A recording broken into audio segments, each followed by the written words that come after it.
ঘরোয়া রান্নার রেসিপিতে সকলকে জানাই স্বাগত। সকলে নিশ্চয়ই ভালো আছেন, সুস্থ আছেন। আজ আমি বিউলির ডালের রসবাড়া রেসিপি নিয়ে চলে এসেছি। কিভাবে বানাই দেখতে থাকুন আর সাথে থাকুন।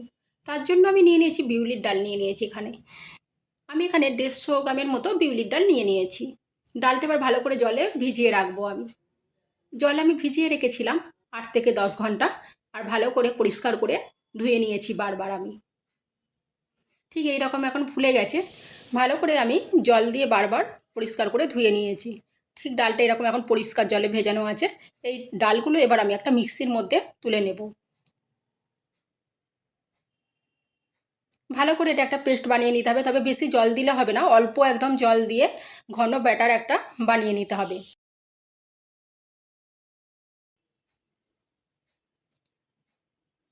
বেশি জল দিলে হবে না, অল্প জলেই এটা বেটে নিতে হবে। এখানে আমি চিনি নিয়ে নিচ্ছি। 200 গ্রামের মতো চিনি নিয়েছি আর দুটো গোটা এলাচ নিয়েছি। কড়াটা বসিয়ে দিয়েছি, আমি চিনিটা দিয়ে দিচ্ছি। আমি আগে চিনির শিরাটা তৈরি করে নেব। চিনিটা দিয়ে দিলাম কড়ায়। 1 বাটি চিনি নিয়েছি, আমি 2 বাটি জল দিয়ে দেব।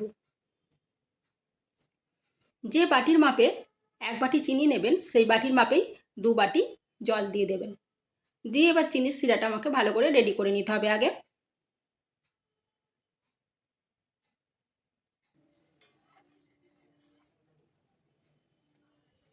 খুব বেশি ঘন হবে না, রসটা অনেকটাই হয়ে গেছে এখন রেডির দিকে। তো আমি এখন এলাচ দুটো দিয়ে দিলাম। এলাচের মুখ দুটো ফাটিয়ে নিয়ে দিয়ে দিলাম, তাহলে রসটার বেশ সুন্দর একটা ফ্লেভার আসবে।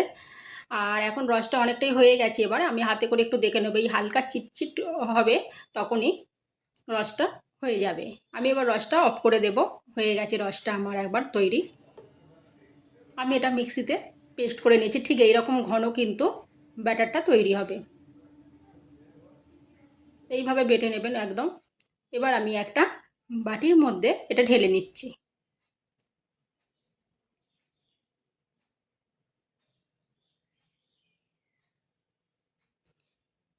প্রথমে বিউলির ডালটা খুবই অল্প পরিমাণ জল দিয়ে এরম ঘনভাবে পেস্ট বানিয়ে নিতে হবে।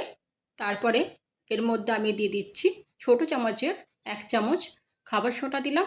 আর দিয়ে দিচ্ছি 1 চামচ ছোটো চামচের লবণ দিয়ে দিচ্ছি। চা চামচের 1/4 ভাগ। আর এখানে দিয়ে দিচ্ছি 1 চামচ, চা চামচের 1 চামচ দিয়ে দিচ্ছি গোটা মৌরি। এবার খুব ভালো করে এটা এখন ফেটিয়ে নিতে হবে। আপনারা হাতে করে বেশ 6-7 মিনিটের মতন ধরে এটাকে ভালো করে ফেটিয়ে নেবেন। খুব বেশি সময় লাগে না, এটা খেতেও খুব ভালো হয়। একবার বানিয়ে না খেলে এটা বুঝতেই পারবেন না কতটা সুন্দর হয়।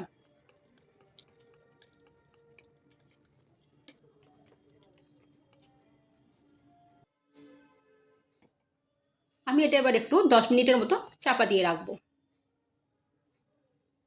আমি 10 মিনিট পর ফিরে এলাম। ব্যাটারটা অনেকটাই রেডি হয়ে আছে। আমি আর একবার এটাকে ফেটিয়ে নেব।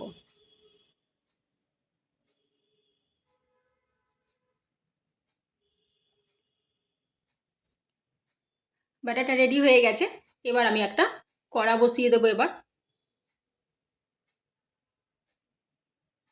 যত ভালো ফ্যাটানাটা হবে তত ভালো রসবড়াটা হবে, তত টেস্টি হবে। তেলটা গরম হয়ে গেছে। এবার হাতে করে আমি অল্প অল্প করে নিয়ে এইভাবে তেলের মধ্যে দিয়ে দেব।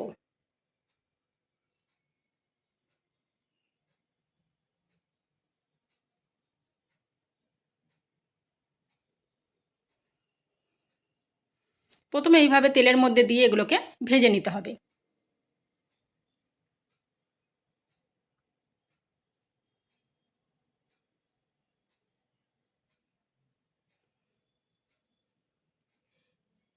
সবসময় মিষ্টি সামনে থেকে কিনে আনা যায় না, সামনে দোকান থাকে না। তো যদি এরকম এটা মিষ্টির মতনই যদি বানিয়ে খাওয়া যায়, বিউলির ডাল তো ঘরে থাকেই, বেটে নিয়ে আর এরকমভাবে ভেজে নিয়ে আর একটা রস তৈরি করে নিয়ে যদি ডুবিয়ে খাওয়া যায়, খুবই ভালো লাগে।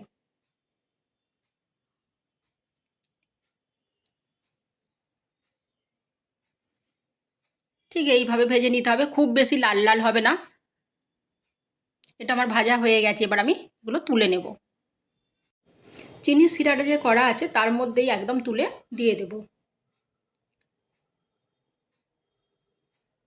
এখনও চিনি শিরাটাও গরম আছে, আর এগুলো গরম গরম একদম এর মধ্যে চিনি শিরার মধ্যে দিয়ে দিতে হবে। দিয়ে আমি আবারও একবার এইভাবে ভেজে নিচ্ছি।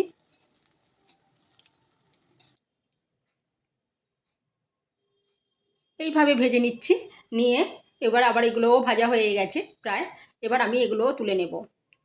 খুব বেশি লাল হবে না, ঠিক এই কালার হবে, তখনই তুলে নিয়ে আর রসে দিয়ে দেবেন। এই যে রসের মধ্যে প্রথমবার এগুলো দিয়েছিলাম, আবার এগুলোও আমি তুলে নিয়ে দিয়ে দিচ্ছি।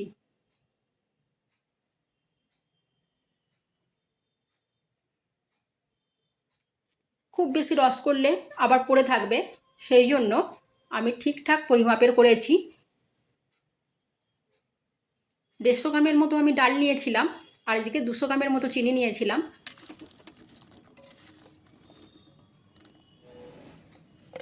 আওয়াজটা শুনে বুঝতে পারছেন কতটা মুচমুচে ও খাস্তা হয়েছে। খুব সুন্দর এগুলো হয়, একবার অবশ্যই বানিয়ে খাবেন, নাহলে বুঝতেই পারবেন না কতটা সুন্দর হয়। এইভাবে সব রসবড়াগুলো আমি এখন তুলে নিচ্ছি।